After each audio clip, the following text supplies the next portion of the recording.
What is up, wrestling fans? Welcome to another Pay-Per-Viewpoint edition of the Smark Out Moment Smack Talk podcast, where we're going to be talking about AEW All-In 2023 coming up this Sunday. We're going to run down the card as what it currently is, give our predictions, preview any other thoughts that we have along the lines. I'm your host, as always, Tony Mango. Joining me, as always, are Callum Wiggins. Hello, everyone. And Robert DeFelice. Hey, Tony, you remember in 2018 when it was like, oh, isn't it cute that we're covering a show outside WWE All In? That's true. Go back and check out that if you want to have a little blast from the past. We also did a Wrestling is 2020, I believe, on All In, or something around that time frame of like a, Wrestling with the Past or something. So, our opinions over the course of a couple different years and how AEW has panned out and all.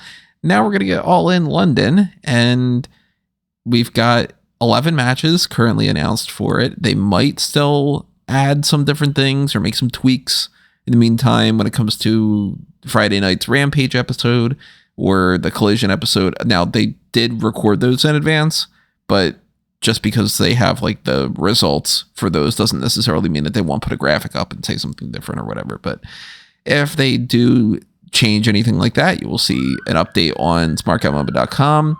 And then we'll, of course, talk about that when the pay-per-view comes around, because we will be doing our normal pay-per-view point post show immediately after the pay-per-view on, around like 4 or 5 o'clock or something in the afternoon is probably when it's going to end. So make sure you have your email alerts set up. Make sure you are also clicking around on all those good things on YouTube that you should normally be doing. Make sure you are subscribed. Make sure you hit the like button on this video. That helps us out quite a bit. Click the share button if you want to pass it around, or if you want to help us out on the monetary side of things, there's the join button and the thanks button. Thanks button's just a little tip jar, but the join button gives you access to the same things as the Patreon. And the past episode that we just did 2 days ago, or yesterday. Was it yesterday? Yeah, it was yesterday.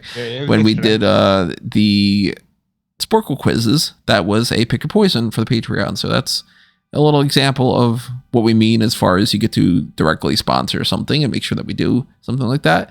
Darkcast we did not that long ago. Another example of something that you get if you are on the Darkcast tier. So if you want to help us out like that, that's all greatly, greatly appreciated. And if you want any more information about that, let me know. But I don't want to bog this down too much. I want to get into All In, talk about what the matches are that we've got going on. We have 2 matches for the 0 hour right now. I am assuming that they might add another one or something, because they typically usually have more than 2. But these 11 matches have had a lot of changes to them, and there is no way that this is the card that Tony Khan had originally planned. We know, of course, Bryan Danielson was injured. We know Pac was injured. Jamie Hayter was injured, and all 3 of them would have had some prominent spots here.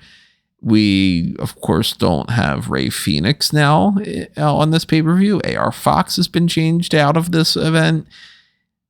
Who knows what this was originally planned to be, but the current lineup, I gotta say, there's some major positives, and there's some, okay, you just threw them together and you said, screw it, you want to see these people, don't you? Isn't that good enough? Which is very indicative of a lot of AEW programming, and I'm excited about a good portion of it, and some of it I just don't kind of care about. All balances out to, if you checked out my wrestling news heat index, that I'm still pretty high on it overall. But that's my opinion. What do you guys have to say? Are you super duper looking excited for this? Are you feeling a little disappointed in some ways? Start with Callum, for instance. I know you're going to this. Are you feeling as hyped right now as you thought that you would be? Or are you feeling like you're sort of not like making up for a lack of hype, but when you originally were going to buy tickets for this, did you think that it was going to be a better card than what this was, or is this exceeding your expectations? I'm fucking pumped. Nice. I'm so excited. I can't stop thinking about what it's going to be like, surrounded by 80,000 people watching a wrestling show in like the biggest stadium that I could possibly go see it in this country. It's the company that I've been rooting for since they started, and they've always like come through for me. Like I say, they're not perfect and they do things that are dumb. Something they did on this recent episode of Dynamite I thought was really, really dumb. But overall, they're so important to everything what you see in wrestling nowadays. It's so important to have a strong, viable competitor. Just to even experience this, like as I say, the card could be better. Of course, it could be better. Like bombastic card of all time, but I think that just the experience and the fact that people are probably going to be working unbelievably hard to deliver this show and make it as good as possible means that even if it doesn't look on the surface to be a card where they could be improvements and maybe certain things could be changed around and maybe it doesn't have like that overall dream card aspect that some people are craving, I think there is a very strong potential that it could go down as one of the greatest pay-per-views of all time. What about you, Rob? You're not going, obviously, but from the comfort of your couch or your computer chair. I'll be sitting right in this chair as I do for all the events. It's impossible not to be excited for this show. It has the aura of a WrestleMania in the sense that just in scale, this is going to be the biggest show this company's ever put on. It's one of the biggest audiences ever, in wrestling, and they're breaking a lot of records, and it's super cool in that aspect. Of course, it's not the dream card that you sit down and you go, well, we've got Wembley Stadium, so we've got to have every single dream match that's ever existed. And I do think that there's a lot on this card that's kind of like, man, some of this seems avoidable. But all that being said, yeah, I'm very excited. And I think being a mark for certain individuals, this might be a very fun afternoon for me by the end of the night. I'm interested in the difference between all in and all out of what we're going to see, where like certain people aren't booked on this card. And you got to imagine that a lot of them are like, man, like a Chris Statlander, for instance, that she would be like, man, I really wish that I could be defending my title. And then you're going to get told, well, you'll defend it at all out. And it's like, what? I mean, that's great and all, but at the same time, it's a little bit of a consolation prize. You think that they just fly her over to Wembley and have her do a 0-hour match with Ruby? Could very well happen. Yeah, I mean, there are still potential matches that they could add for the 0-hour, but not everybody can make it on every card. And, some people, like a QT Marshall, knows that, and other people are injured. And, obviously there's a handful of different changes that were not at all what Tony Khan would have wanted it to be the case. So I can't put blame entirely on him for some things that are out of his hands, but some other ones do feel a little bit just sort of, all right, this is the best you could come up with. And it's maybe we should think of a term for this. Like we have the Brock Lesnar rule. Maybe there's some kind of a phrasing we can use for the idea that this isn't just an AEW thing. This has been a WWE thing too, of the shut up. The people are going to have a good match. That's all that matters. Wait a couple weeks and watch the pay-per-view and you'll enjoy the match. Maybe there's like some term we should make. I don't know. If you have any suggestions, drop in the comments below. Well, I think that actually the thing that's keeping, like as I say, I'm excited for the card, and I think the card for overall, I think looks really strong. But I'd say that the thing that's actually missing from this card to make it great are some matches where they're just going to have a good match and watch it. I think the thing that's actually dragging this card down is that too many of the matches are story driven. Huh. Because you like you do this special thing and it's like you're trying to build a dream card. Like dream cards for me, and this is just from my perspective, and we've done a lot of like fantasy bookings as well. Dream matches are like, I want to see this wrestler against this wrestler, and I don't care how they get there. I just want to see them against each other. Whereas this one, pretty much every single match has an element of story or like a feud that's building up. It's actually, they've taken the approach of using this as part of like, let's say you could have taken the approach and treated it similarly to like a Forbidden Door, where it's like, this is this big special once a lifetime show. So instead of properly building a load of feuds, we're just saying this match is happening, this match is happening, this match is happening, and just like, just throw two people together that you haven't seen a match between them in AEW so far, and just say we're going to do this because it's the biggest show we possibly can. Let's just just spitballing like Omega versus Punk is just going to happen on this, even if there hasn't been any build towards it. Whereas this one, they're like, okay, we're going to actually tell a lot of stories leading into this, and then also try and then weave those stories into the all-out show that's happening a week afterwards. So I think there are like 3 matches that strike me as not having too much of a story, or well, some of them. I mean, well, let's just get into some of these things, and we'll go through the whole thing. Obviously, there are storylines for pretty much all of them, and one of them that's a brand new addition to the card that just took place last night. There is going to be an FTW championship match on the 0 hour between Hook and Jack Perry. I want Hook to be the last FTW champion. And for the longest time, I've wanted the FTW title to go away because I thought it's a stupid name. And, you know, it didn't seem like it served too much of a purpose. But now that they've been kind of almost making it like, hey, this could become a hardcore title in some ways, I don't want it to go away anymore. I just want it to be rebranded to something else.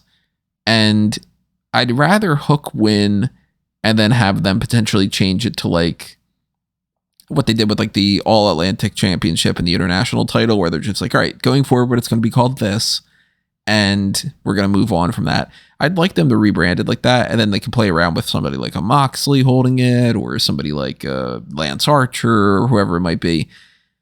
But I don't know if now's the time to give it back to Hook, because Perry, in my mind, didn't win this title so long ago that it's fine to just move on. So my brain's telling me Perry is going to retain somehow, but my heart's going, well, I just want, this is Hook's title. You know what I mean?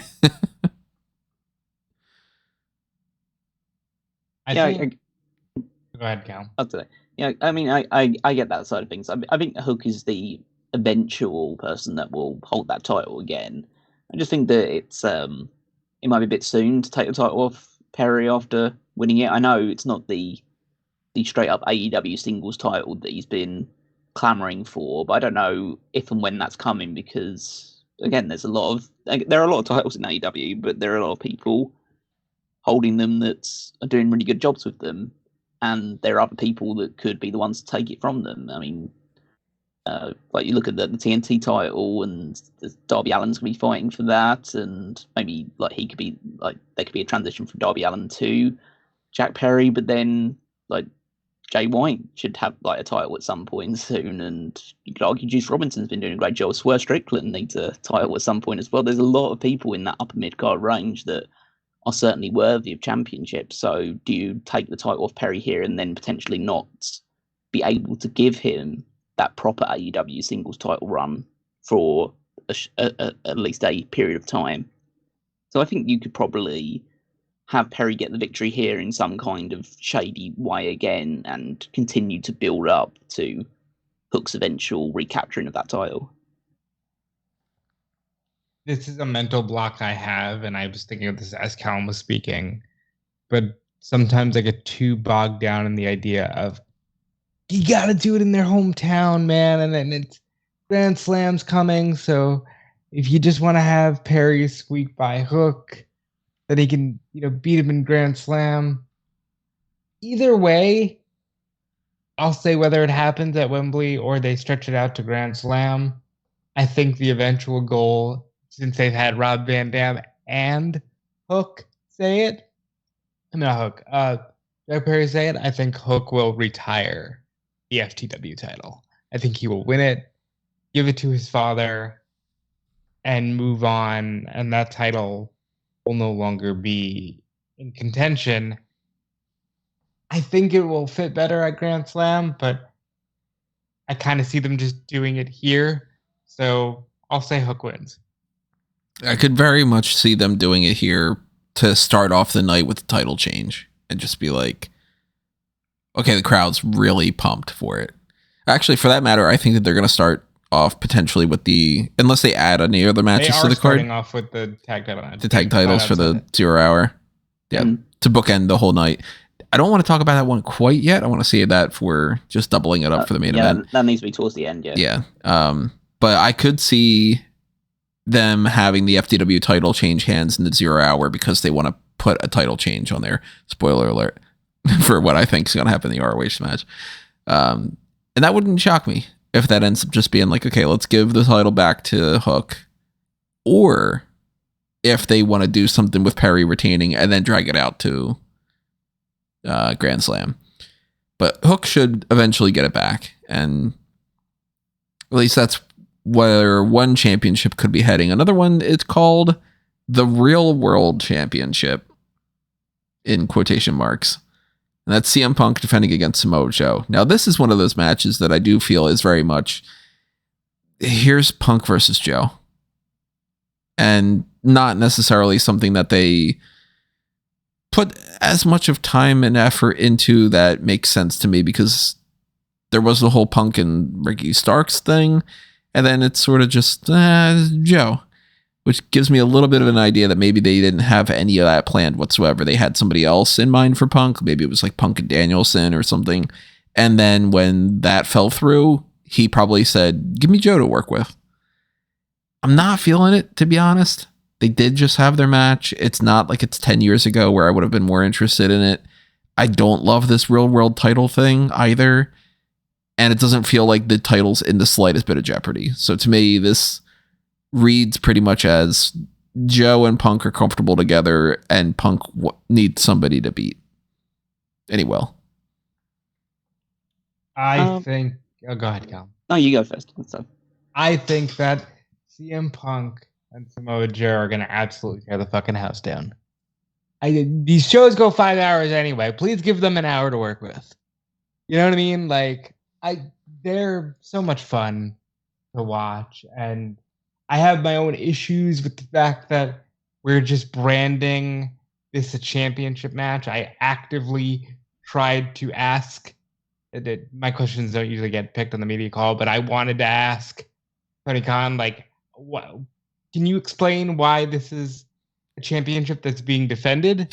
You mean you didn't phrase it as, what are we doing here? I should have. Maybe that would have gotten answered. But that aside, I love everything Collision. The way that Callum feels about AEW as a whole, I feel about Collision. I think Collision is the best paced show in wrestling right now. I think it's got some of the best wrestlers to ever do it. And I'm excited to see CM Punk, who I'm going to go on record here and say will probably be wearing some Terry Funk inspired gear, and Samoa Joe just beat the shit out of each other for one last time, because they're probably not going to do it again. This is probably the end of the end, and I'm just really excited to see it happen. And yeah, Punk's going to win. He's probably going to fight Ricky Starks a week later in Chicago, but I'm excited for this. Yeah, I think that I think this has been well built. I think that they had their match at the semi-final with the Owen, but then ever since then, Joe has been pretty much very dead set on saying, I want to right that wrong. That's just like a fluky pin. It's not a thing. And for our storied rivalry, we need to do it on the biggest stage. And yeah, so I think that they have done a good job with that. They've done a really good job in Collision in terms of balancing out the fact that Punk is both feuding with Samoa Joe and Ricky Starks at the same time. So, and obviously that Starks and Punk match will take place at All Out. So that's another match they'll be able to highlight. But I think that, this is pure nostalgia for the most part, in the fact that, they had 3 absolutely killer matches in Ring of Honor, and they have this, it's like this long-standing rivalry, and so why not blow it off in one of the biggest shows of all time? So, yeah, I mean, I wouldn't care if there was no story attached to it, but the fact that there is adds a little bit of fuel to the fire. But for the most part, it's just, these are 2 wrestlers with a really storied past, and they're 2 of the biggest stars we have, so let's throw them together and attach a championship to it. I say, like, the Real World Championship, I don't think will come into play, like, realistically for a little while, in terms of, like, actually being, like, a big story-driven aspect.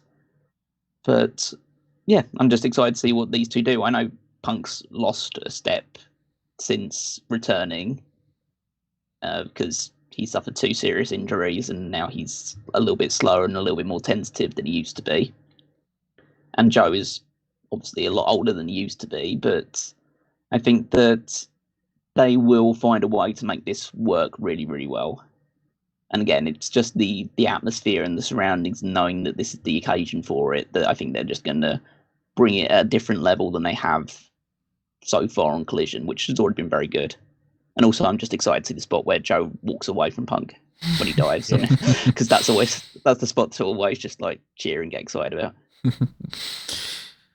Let's go with the trios world title, the World Trios Championship match, I should say. House of Black is going up against Billy Gunn and the Acclaimed, which, if you've been tracking the story recently, Billy Gunn was essentially retired and then said, nah, never mind, one more match. I don't think he's done with this match, but I do think that House of Black is going to retain. And absolutely not. Are you crazy?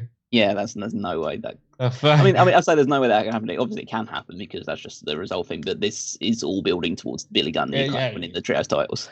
Yeah, you crazy? Like, no, I could see a scenario where House of Black just retains and it's like one of the heels end up winning, and that's, because I don't think that Billy Gunn's going to be wrestling enough to have the champion. I mean, maybe I didn't really think about the idea that they don't need to have the title reign for super long. To CM Punk and FTR. I don't care if he loses it to QTV, but he's got to win it here because that's the story they're telling. I'd say if this has been a one-off, then yeah, sure, it's just like a build up to it. But the fact is, this is their third match with each other. They've been feuding on and off since Double or Nothing. So I think that this is the opportunity to have a big moment where you have Billy Gunn and the Acclaimed hold those titles up. You give like Daddy Ass his like that little award for essentially like being a big character over the last year or so for AEW. He's that whole Billy Gunn and Acclaimed act has been really, really successful for them. So yeah, and I'm not say like it's just the trios titles, because the trios titles have been like well defended, they've been put on good teams, but there's no harm in giving it to Billy Gunn and the Acclaimed, and I'd say they can have a short run, then Billy can then either hang it up or take on a more just strict managerial role of the Acclaimed as they pursue the tag team titles again. But I think you need this moment. I mean, if you're telling me what I want to happen, I want the Acclaimed to Billy Gunn to win. Yeah. But I could definitely see a scenario where House of Black retains.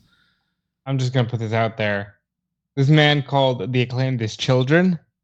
If Juice and the Guns don't absolutely fucking murder them 7 days later in Chicago, I'd be a little upset. But to get there, Billy Gunn has to win these titles. We're going to come back to the idea of somebody winning a championship and dropping it very quickly. I'm going to bring that up potentially 2 more times. Yeah, I mean, this match should be fun, if not even just for hearing what they say for their entrance, let alone, I mean, obviously there's talented people in here, so. I mean, I'm sure this match will be good. I don't know if it'll go particularly long, but really this is all building towards the Billy Gunn hot tag. And then we'll see one way or the other. Either way, Billy Gunn is either getting the pin or he's getting pinned. So, but I think it's time to put the titles onto Gunn and the Acclaimed. They built this up long enough. Alan, not to put you on the spot here, but you're going to be scissoring with 80,000 other people. How do you feel? I mean, I'd be quite wary of touching anybody. but yeah, it'd be a big scissor party. The biggest scissor party London has ever seen. Except for that one time. Yeah, that debate in Parliament got really out of hand. Another trios match on the card is the Golden Elite, Kota Ibushi, Kenny Omega, and Hangman Adam Page against Bullet Club Gold's Juice Robinson and Jay White, as well as Konosuke Takeshita, which is pretty much, continuing the feud that's been going on for a while. So it's just, all right, here are 3 of the ones and then against 3 of the other ones, and they're continuing on with that. But look at the 6 people involved. Yeah, this is going to be a good match. I mean, it's pretty straightforward, right? I'm a little miffed that Hangman just wasn't on TV this week to build it up, but that's something I guess I can get over. This should absolutely rule. The 6 men involved are amazing. And I think, if anything, this is probably leading to maybe Jay and Hangman at Chicago, and maybe it's probably going to be Takeshita and Omega as well. And it should be cool to see Kota in a match where he doesn't have to take thumbtacks and do violent spots, and he can just kind of focus on the in-ring work. It's going to be an absolute banger. Yeah, I'm super pumped for this one. Just the names involved alone is just going to be hard-hitting action from start to finish. I'm not going to be one of these like multitude of people that you see online that are just bitching and moaning because Omega's not in a singles match. It's like you could get to see Kenny Omega perform in like this big match with a lot of like awesome guys to work with, and it's like, yeah, it's not the same as if he was in a singles match, but it's not the end of the world type thing. Everyone seems to think that like the sky's falling because Omega doesn't get a singles match on All In. It's like, no, there's a lot of other big matches that have been built for this thing. So, and would you rather get Omega versus Takeshita and then not have Ibushi, Page, Robinson, and White on the card, or would you rather have a 6-man? Yeah, and I think all 6 of these guys, obviously, they deserve to be on a stage like this. I mean, Ibushi's only been with AEW for 1 match so far, but just for the litany of his career, it's just a huge opportunity for him. He wouldn't be able to turn it down. Adam Page, I've always held, maybe not so much now because of what's been happening with MJF, but he always struck me as like the main character of AEW. He's a little bit like on the sidelines a bit more, but I think that he definitely deserves to be part of this show. Takeshi's been great. Jay White is awesome. Juice Robinson is like a revelation. I think he's been incredible especially since Collision started. And yeah, they're going to have an absolutely banger match. And we'll see what happens. It probably, like, there's kind of like no wrong answer in terms of who wins and loses this one, because as Rob rightly says, they're probably all going to lead into other matches that take place at All Out. I could see Takeshita pinning Omega on this one just to lead into the title match afterwards. But then again, Juice Robinson is there, and Juice Robinson is usually there in these matches to take the pin. So yeah, it's hard to predict this one. I think I'll go. I'm leaning towards like this being like a babyface winning heavy show, so I'll go the Golden Elite winning this one. I could see Takeshita getting the win for his team to set up the singles match with Omega if that's how they want to kind of play into it. But if they're going mostly for just getting the biggest pops and all, Golden Elite wins. Yeah, I'm gonna go with Bullet Club Gold winning, because I think not only Takeshita but Jay White needs to look very strong. This is a guy who can be plugged into the top of the card for years and years and years to come. And I think they need a win here. They can each kind of go their own way a week later, but I think it would benefit everybody if the heels won here. As far as the other members of the Elite, the Young Bucks are getting that tag title match against FTR, unless something, of course, changes in the meantime, but at this point, I don't think it's really going to happen. But this one is one of those matches that they're just doing it to do it. And sometimes that's perfectly fine, because the match is going to be really good. I know that Callum is going to be going absolutely nuts in his seat, probably maybe the show stealer match of the pay-per-view, but the outcome, I don't know. I was dead set on FTR's going to retain up until this whole Cash Wheeler incident. Now I'm not entirely sure. If they are continuing to have the titles on them, it wouldn't be the most shocking thing in the world for me, so I am still leaning towards FTR retaining, but it wouldn't surprise me if they go with the Young Bucks here to make sure that they don't have a situation where those belts end up getting hung up in some fashion.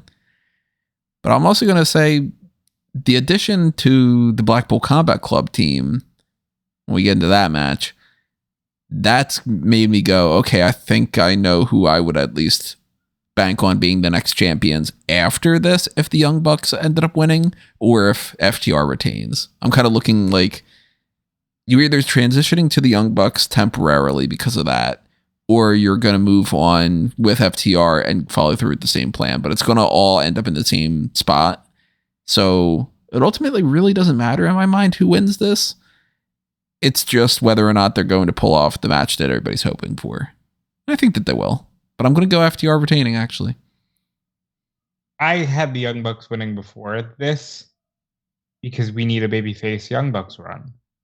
The run that we had was fun, but it was a largely like silly based run. And I still think that AEW hasn't given people that fun, cleaner Omega babyface, fun Young Bucks run at the top. And there are obvious reasons why they didn't do that. They went with a heel run instead, so it didn't look like, they were just putting themselves over from the get. But I think now is the time to do it. And the situation with Wheeler being what it is, even though Toni has been very clear, like it's inconclusive, we still don't know all the details of that. I think either way, the Young Bucks are winning because I think they need a good run. I'm not going to say it's their last run ever, but like it could be. You never know. So let's enjoy it, and I think they're going to win here in what should be a phenomenal wrestling match. Yeah, I'm super excited for this match. These are two of the greatest tag teams of the modern era going up against each other, and in the third in their trilogy, so they're going to be playing back a lot of stuff from their previous matches, so a lot of callbacks, a lot of fun spots. I'm super excited for it. I think I'm on Rob's side in the Young Bucks. I think going to get the victory. I just think it feels like, let's say, they were at the first All In, and they were kind of like the architects of the first All In, so I feel like it's a little bit apropos that they win the tag team titles again at in this venue, in the namesake event. FTR, I think it's, even though there's a lot of stuff with the inconclusiveness, and obviously there's a lot of investigation and a lot of stuff still to go with what's going to happen with Cash Wheeler, but I think you need to take a safety first approach with that. And by that, I mean they definitely should drop the titles here to the Young Bucks. They're a safer pair of hands you possibly can have. I think that, the team that you mentioned could be the ones to eventually dethrone them, but I think for the time being, there's no harm of having it on the Young Bucks. I think you need to probably, just for the sake of what could potentially be happening or what could not be happening, take Cash Wheeler off TV for a while and just have Dax wrestle as a single or wrestle alongside Punk or something like that for a little while. I just think that, you don't want to assume that, there's a misunderstanding or that it wasn't as bad as people first seen, and then something's come up or something to be found out, and then to think, oh, fuck, this is worse to figure it out. I don't want to speculate too much one way or the other, but you never know. We won't know until at a later date, so I don't think you should jeopardize the sanctity of the titles just for the sake of, keeping it on FTR. I think they've had a good run. They've had some really good matches with lots of like Bullet Club Gold, and they've had a good run with the titles. I think it's time to hand them back to the Young Bucks. I could see there being a potential situation though of like this whole Punk versus the Elite thing. Maybe they had an idea in mind of like FTR retaining as like a sign of goodwill, to be like, hey, look, we're willing to do business with you and whatever. Punk's the issue. It's not you guys. I could see that being like a political problem backstage, but that's part of the litany of unknowns. Yeah. Where surely that goes the other way as well. Could be that too. Yeah. And that's like, we're not going to know that information until we know it. It's as stupid of a phrase that it is, but that's just the reality of it. Until that information for that and the arrest and all these other things come out or play out, we're not going to be able to look back in hindsight and say whether or not this was a good idea to go one way or the other. And it might be pretty obvious. It might be like, yeah, you're way better off putting those titles on the Young Bucks and just being safe about it. Or it could just be like, well, you know what? We had planned on FTR winning this, and maybe this stuff is getting blown out of proportion online, and maybe it's not as big of a deal, and then they can continue that going forward, and then, 2 months from now, we look back and we're like, yeah, nothing ended up happening with that. Okay, that was the right call. But I think whether either team wins, the crowd's going to be happy. It's just whether or not they pull off the good match. And I mean, look at those two teams. They're going to have a good match unless something really weird happens, like they get injured. So that's what people are looking forward to more than anything. But I'm going to say the Young Bucks win the titles without the idea in mind that, like, I had thought FTR up until that point. Now I'm going to go Young Bucks. And as far as titles changing hands, I do think that there's a good chance that that might be the case when it comes to the 4-way for the AEW Women's World Championship. Hikaru Shida is the champion heading into this, and she's got Dr. Britt Baker, Toni Storm, and Saraya. I don't ultimately care about this match for the same reasons that I've said for every pay-per-view for the past, 11 months of I've seen it. I'm tired of these same few people feuding with each other, and I don't care. But I think Saraya is going to win and potentially drop it next week. Who's she dropping it to? Maybe just Baker. It wouldn't shock me if they give the title to Saraya here because it's a big, obviously it's in the UK, so that's another whole element to it. But it's a big, hey, it's so good that you're back in wrestling, whatever, and then they can have her drop it pretty soon and not have to worry about, her having a long title reign or anything. I think that would make more sense than if they went with Toni Storm winning, for instance. Gonna kind of just point out the fact that we don't have a lot of, as I can't speak for all British wrestling fans, but just from what I hear and see, we don't have a lot of affinity towards Saraya because she spent most of her professional life in the US. She came over to the US in her late teens and was part of NXT pretty much from that point onwards. She wrestled in the UK from her early teens until mid to late, and then she's lived in the US for half her life. Yeah. And we don't really and just speaking again, can't speak for all AEW fans, but no one really wants to see Saraya be women's champion because she's not really that good. And so I kind of think that, I'd like to think that they can steer past that point. Again, I'm not saying it's a dead certainty that she's not going to win the title because there is a very real possibility that they give her the title here. But I think that just because of the stories that I'm telling in my head or what I think is going to happen, I think that the sensible option is for Hikaru Shida to retain here. I think that Tony's just been the champion, been very successful as champion, would have no problem doing that as well, and I'm liking her new direction of her character to being a very uptight actress behind the scenes. I think that's I think it's a very good switch in it, and she's becoming very again, her personality has really come through in the last year or so I'm really excited to see what direction that takes. But I think that this should be the heart of the start of Saraya and Toni Storm and the breakup of the Outcasts. And I think in order for that to happen, they both have to kind of screw each other out of potentially winning the title. And there's a very good reason why I don't think Britt Baker would win the title. But in order to get to that, we'll need to talk about the main event first.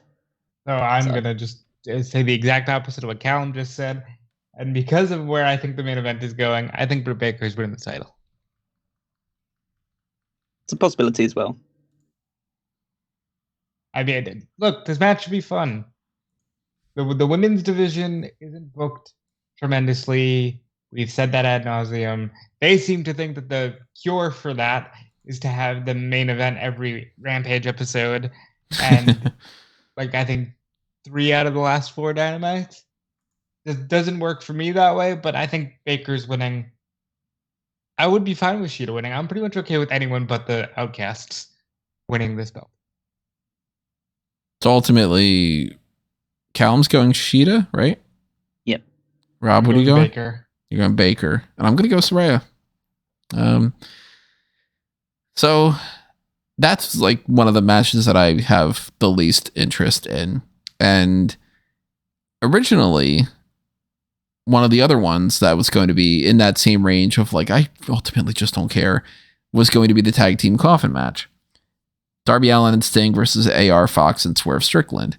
Then they did some changes to the card last night, and AR Fox is out of the match. Christian Cage is in to continue this sort of thing that's going on with Darby Allin's going to go up against Luchasaurus for the TNT title next week at All Out.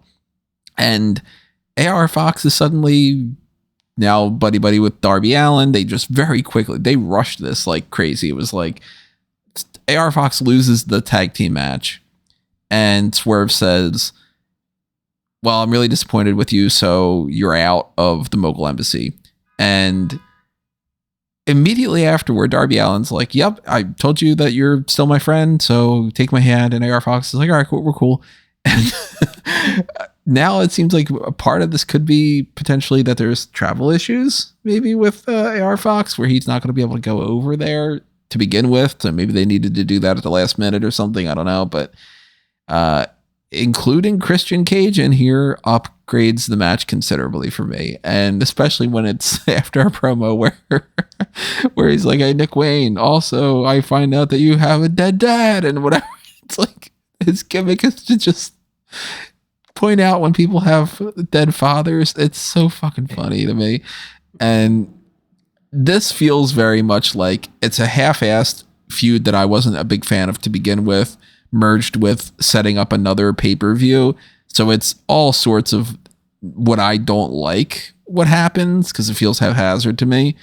But Christian's so fucking fun that I'm like, all right, I like this more now.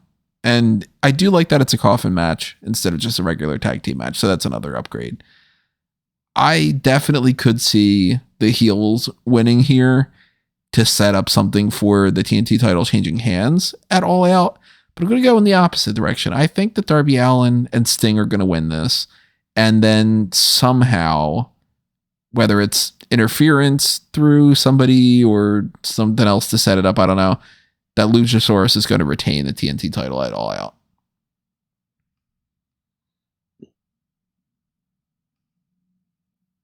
Excited about this match now that Christian's in it, and it's not because that Christian's awesome. So I can't say I'm less excited because Christian's just amazing, and I'm glad that he's getting this opportunity to be in this match.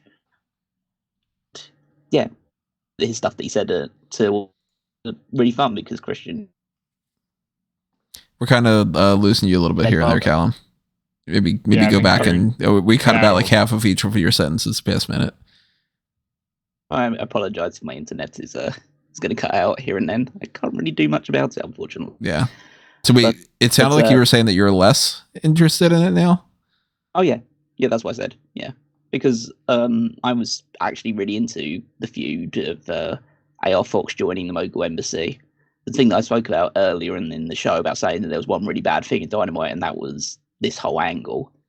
It's probably up there for me in terms of like when it comes to end of year awards, it'll be high contender of like worst moment and worst thing of the year for me for AEW was this whole handling of AR Fox being kicked out of the Mogul Embassy, because it was all just so rushed, and it means that AR Fox is now back to being just a mid-card nothing babyface when he was doing really good work with Strickland.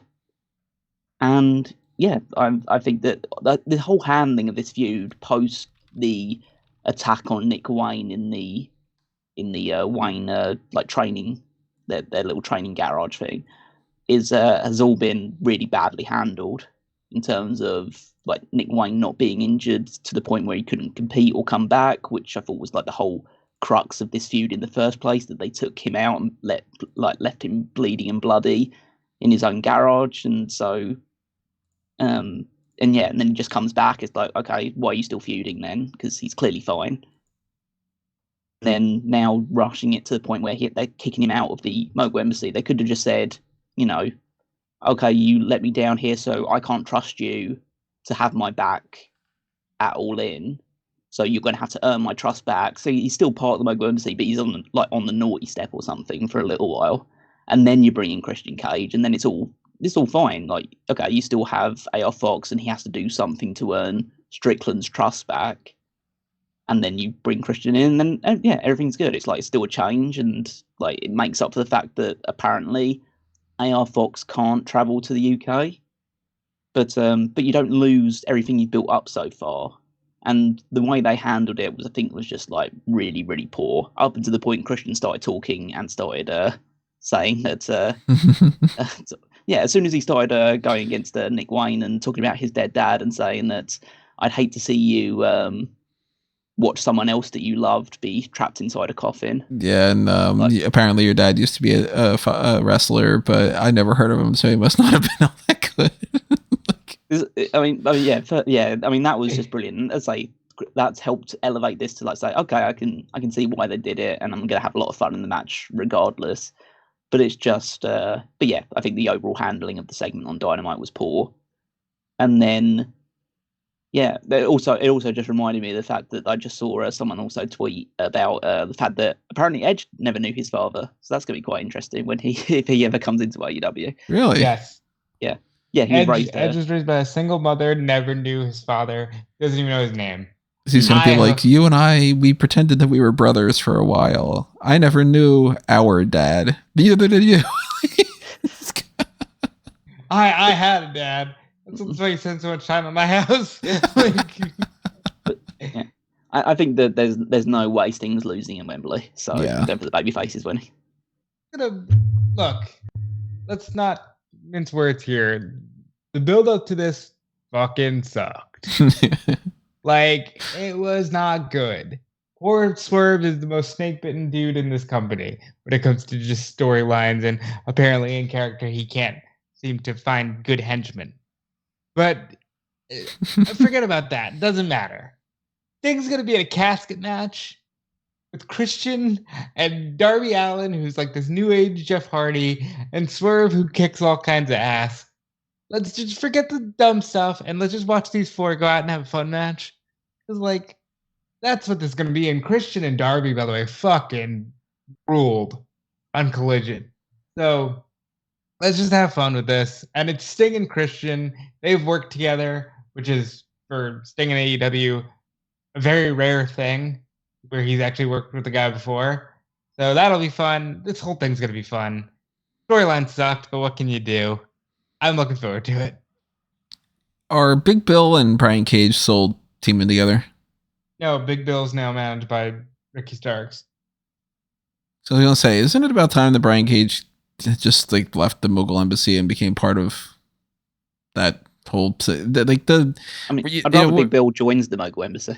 Yeah, that would probably be much better henchman. The three of us are going to have to sit down sometime, and you guys are going to have to tell me what's out of date for my stable list, because it feels like every week it's like, oh no, this one's kind of in this team, but they're only on that team if they're on ROH shows, and then if they pop up on another thing, they're in a different team, and it's all maddening to me. I reached a point where I stopped even updating that page for a little bit because I was just like, you know what, screw it, we'll do it some other time. But as far as adding new members and new teammates and everything, look at that transition. We have some adjustments that have been made to the Stadium Stampede match. It was originally going to be, well, I mean, as far as when it was announced, who knows if they had plans other than that. It was going to be the Lucha Bros, Eddie Kingston, and best friends of, Trent, Chuck, and Orange Cassidy against the Blackpool Combat Clubs, John Moxley, Claudio Castagnoli, and Wheeler Yuta, and then 3 TBA teammates. Well, Phoenix can't travel over there, so you have to take him out. They did a whole angle of him being stretchered out on this week, and instead of him being replaced with somebody and then adding 3 people to the BCC side of it, they instead added 2, and they just said, you know what, we're just going to trim the match a little bit. I'm very curious who that extra person was planned to be, and I still think that person's going to come out and interfere, because this is a Stadium Stampede match. It's no DQ. We're going to get people brawling all over the place.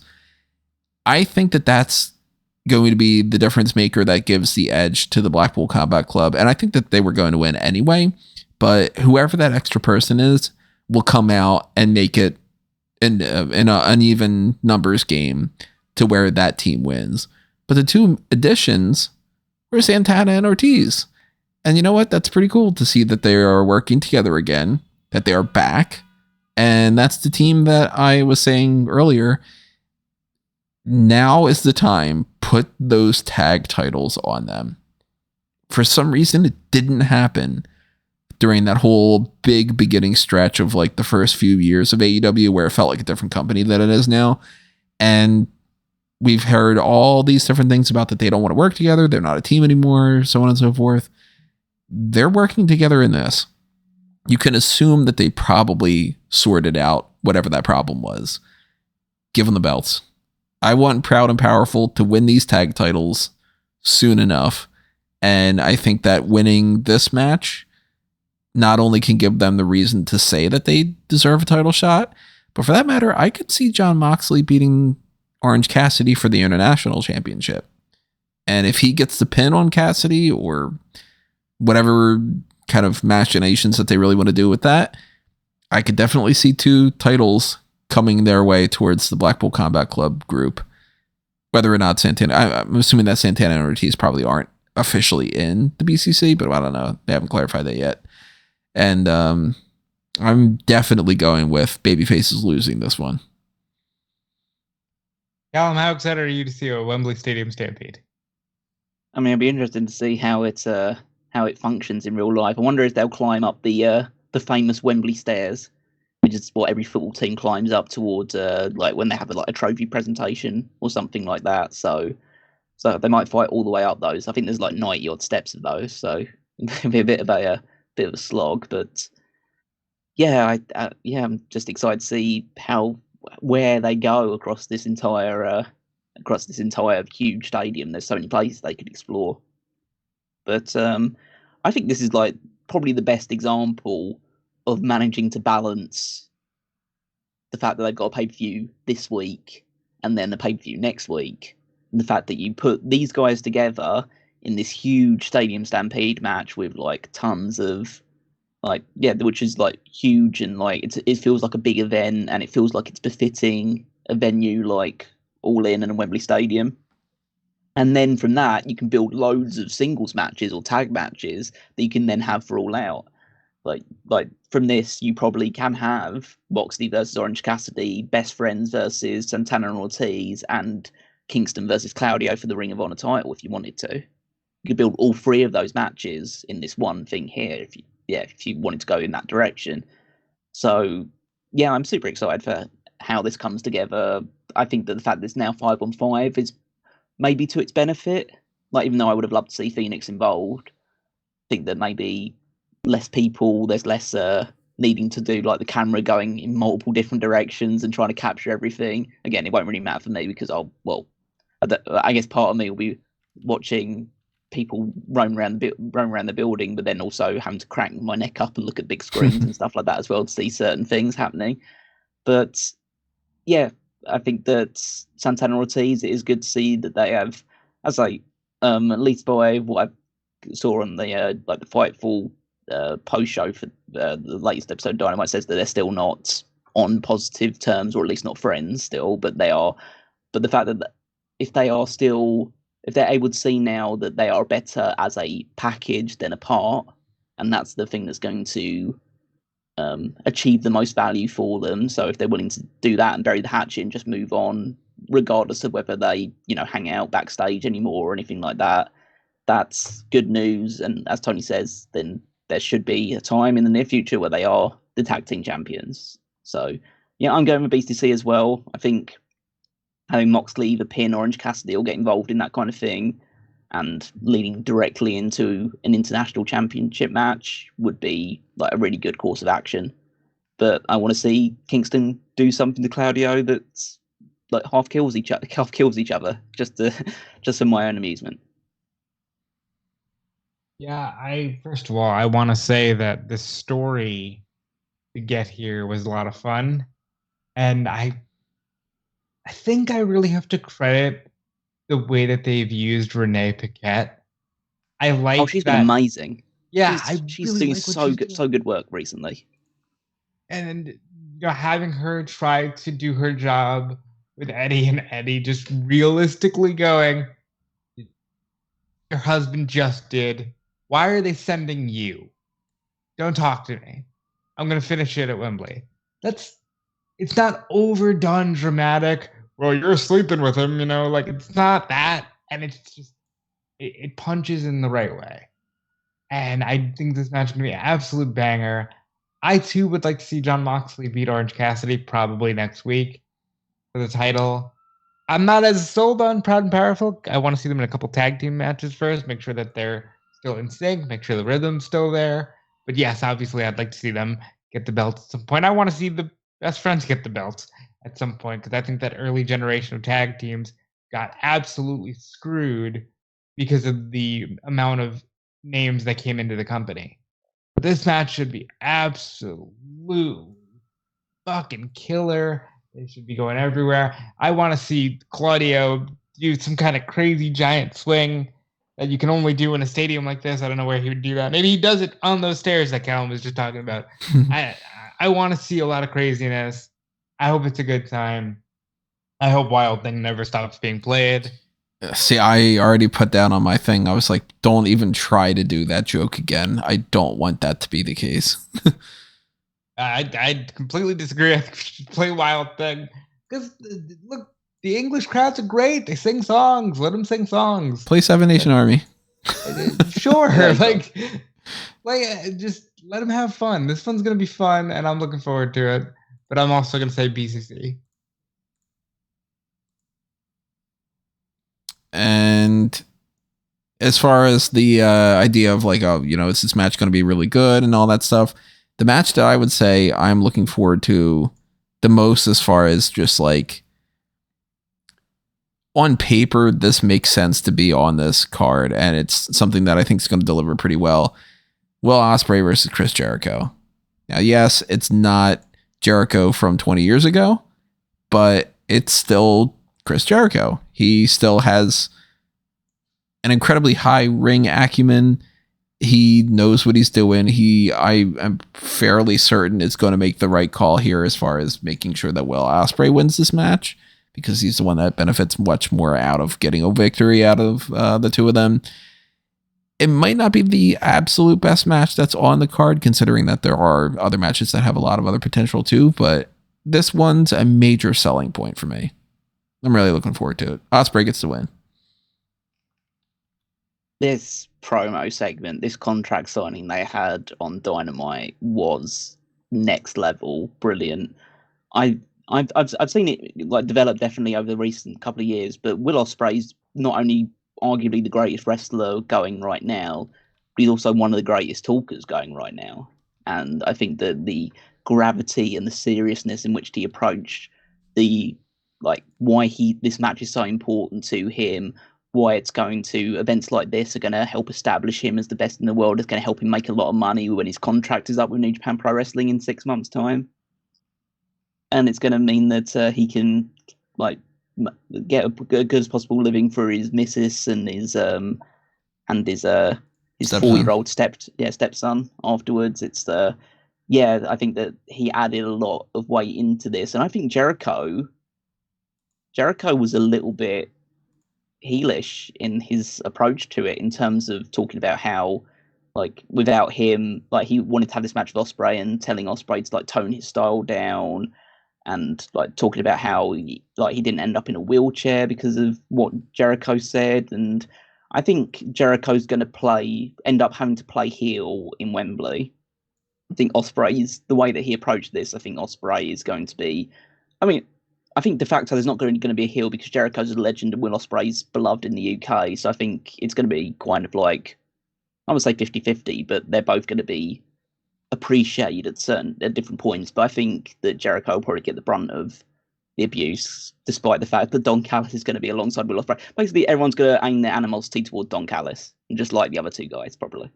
But yeah, I think there's a lot of directions they could take on this. I think you absolutely, one thing certain, absolutely, Will Ospreay should get the victory here.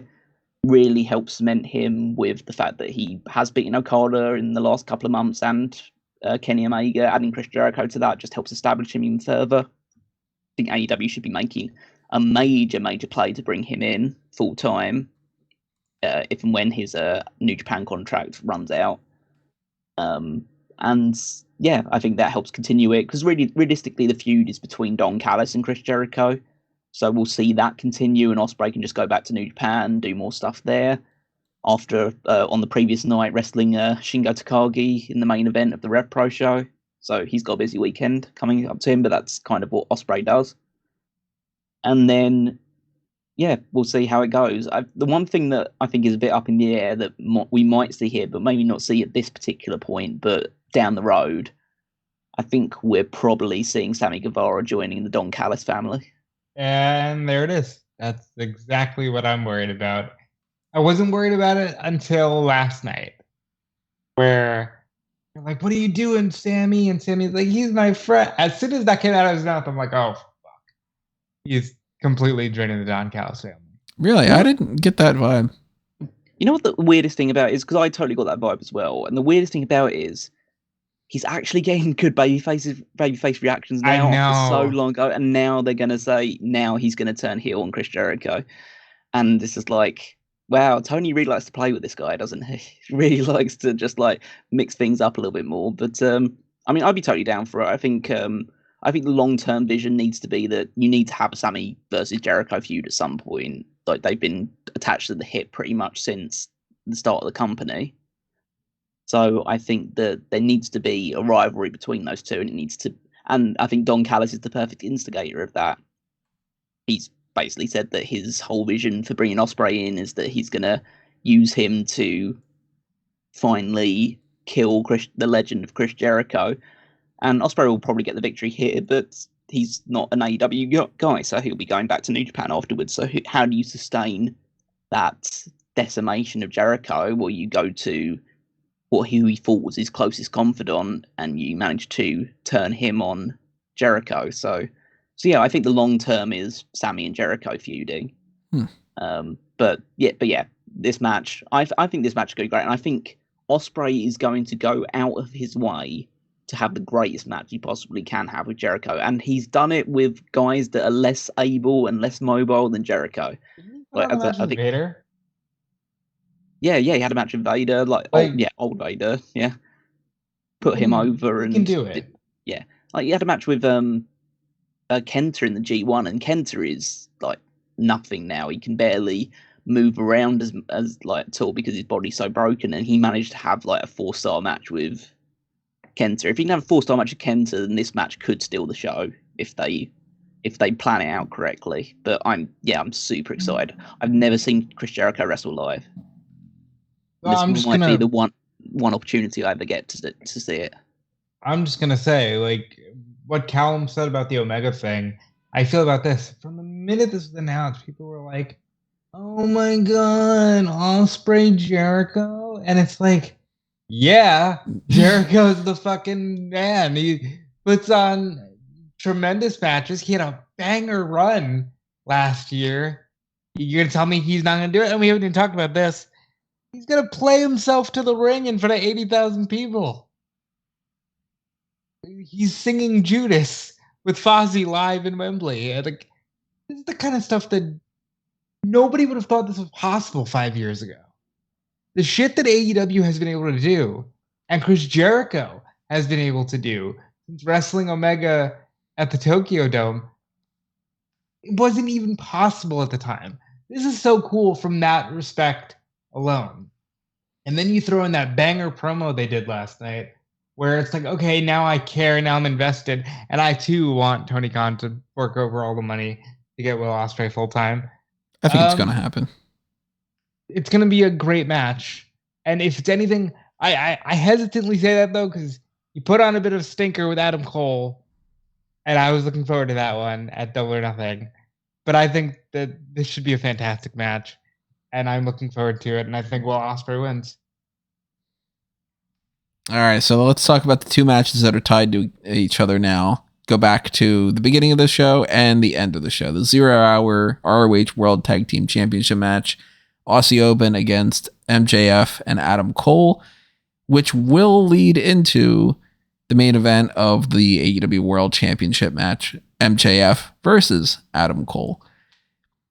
I think they've done a good job of setting up the idea of we know something's going to happen here, but whether or not they pulled the trigger on it being, okay, well, it's just the obvious MJF turns and haha, I keep telling everybody that I'm the devil. Why did you think anything was going to be different thing? Or they go in the, at this point, equally obvious, MJF is being legitimately serious, talking about how he finally has a friend and he is willing to let all these bygones be bygones with Adam Cole. And it's Cole who will turn with Roderick Strong and the Kingdom and everybody leading into, babyface MJF coming out of this. I think in any fashion, the ROH World Tag Titles are staying where they are. And then the main event itself, at this current moment, 4:43 Thursday afternoon, I'm leaning towards Adam Cole winning the title. But I'm not even at like a 52% on that. I'm barely at a 51. I really kind of can't call this one, and that's really interesting to me. My fear, as it stands at 4:43 on Thursday afternoon, is that they've made it so obvious that Adam Cole is ready to turn. That they go, did you really think MJF is going to be a nice guy? Because Tony's right. Both things are equally as obvious at this point. What's not been seen yet is MJF is a legitimate babyface. So I hope they go in that direction. I think Adam Cole leading a new team of the Kingdom, Roderick Strong, Britt Baker, and pray to God, Kyle O'Reilly. I don't know what his status is, but we're just fantasy booking right now. Even if it's just Strong, Taven, and Bennett. And Bennett, yeah. Wouldn't they potentially be the next trios champions after the Acclaimed Billy Gunn win? There's that. There's the fact that Adam Cole hasn't resolved his issues with the Bucks and Kenny Omega. There's a lot of meat on the bone here. There's a fun power couple option of Baker, Cole at the top of the company. They were literally the focal point of your reality show. You can kind of do the heel Cody and Brandy thing that you never got to do. There's a lot here.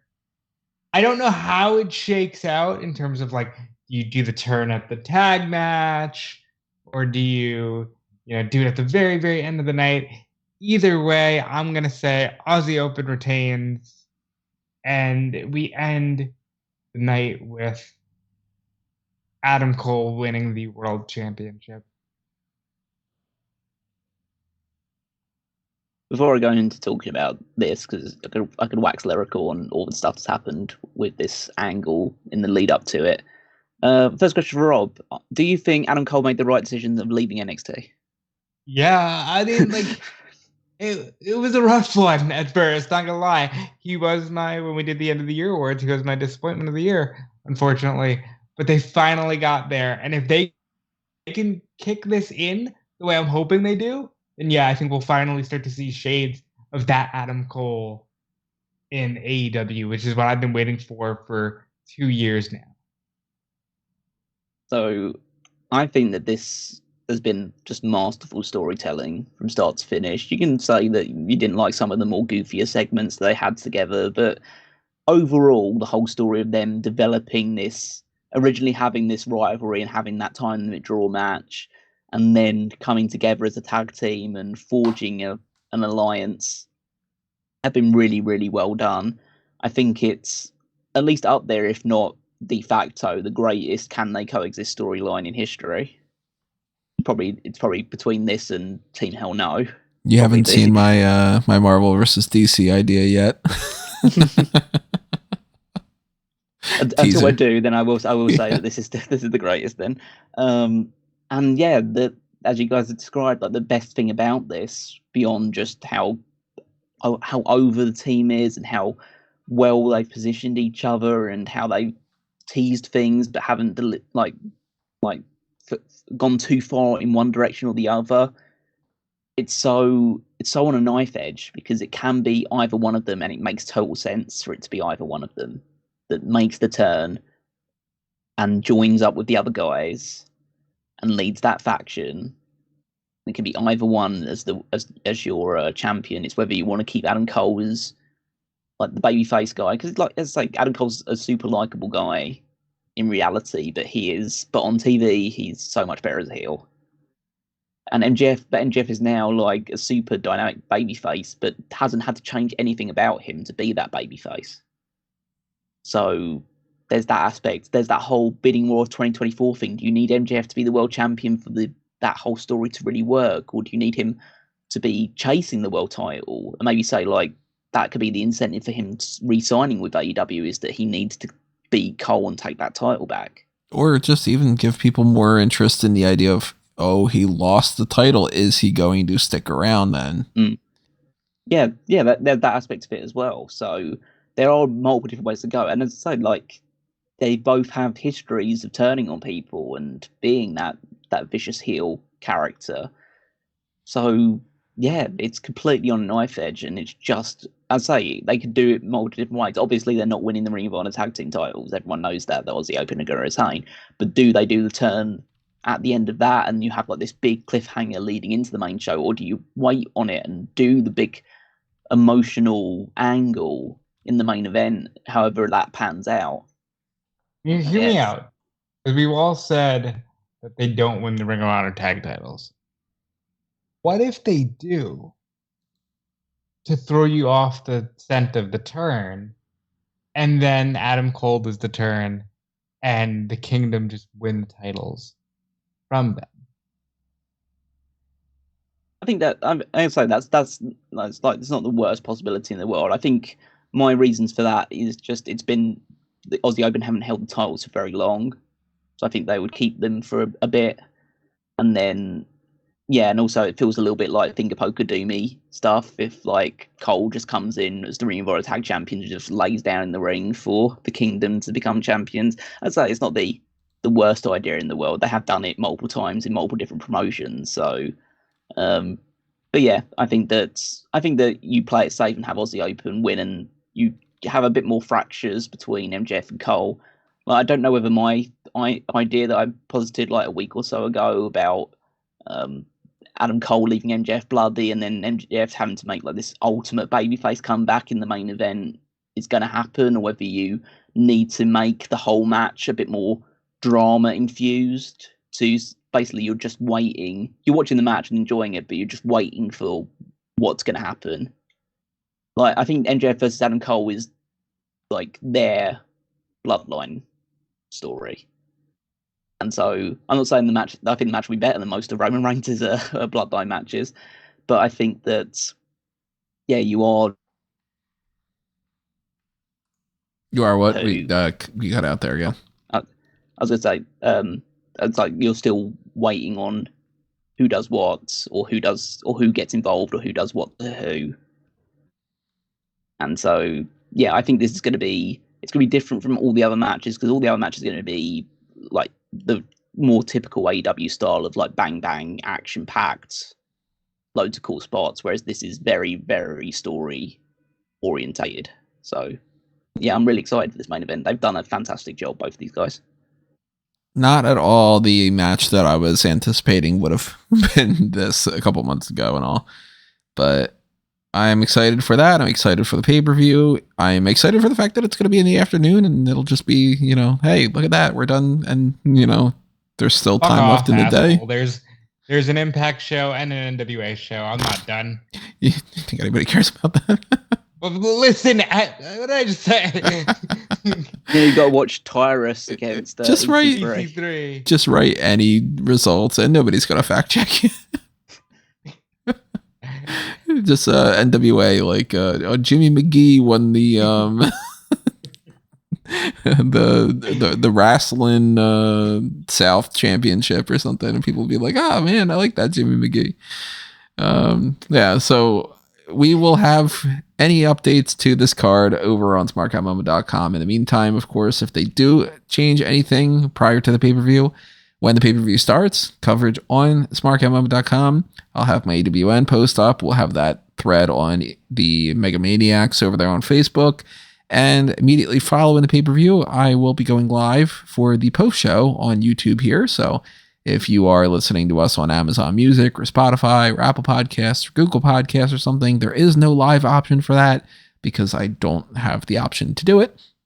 But if you hop on over to youtube.com/smarkoutmoment, then as long as you've got your subscription sorted out, because the only people that can chat are the ones that are subscribed, which you should be doing anyway, then you can join live. You can tell me your thoughts. I'll talk about what I think. If Rob is able to join, then he'll be joining. I don't necessarily bank on that being the case. I know that Callum, of course, will be reeling from watching this live, probably stuck in the crowd for a little while on trying to find his way back home. But we'll get some report from Callum and the live experience after the fact, and either talk about that on the hot tags or something, maybe, I don't know. But all that stuff will be happening out there in the next few days, so we'll see how this plays out. We'll see if there are any title changes or any surprise appearances from anybody, or just a damn good pay-per-view or something. I don't know. So make sure you are continuing to follow us at SmarkOutMoment. Make sure you head on over to fanboysanonymous.com for everything over on the Blue brand. Check out potential movie reviews, maybe some fan tracks coming in the next few days. I don't really know entirely. And if you go over to the link tree on amangotree.com, you'll find links to all the Smark Out Moment and Fanboys Anonymous stuff, as well as some other things, including my personal accounts at Toni Mango. Yep, you can follow me everywhere at Dude Police. Check out everything I have going on Fightful and WrestleZone. As I already mentioned, there will be an Impact show after All In. There will be a NWA show. I'll be covering one of those. I don't know which one. I appreciate all the support, and as always, dudefleece.com will be here maybe by Christmas. What a present that will be. But for the world. You can follow me on Twitter at Wigmeister14. You can check out the power rankings every Saturday over on smarkoutmoment.com, where I rank the WWE superstars based on their performances in the previous week. And then you can check out the Fantasy League. Head to www.fantasyleague.com.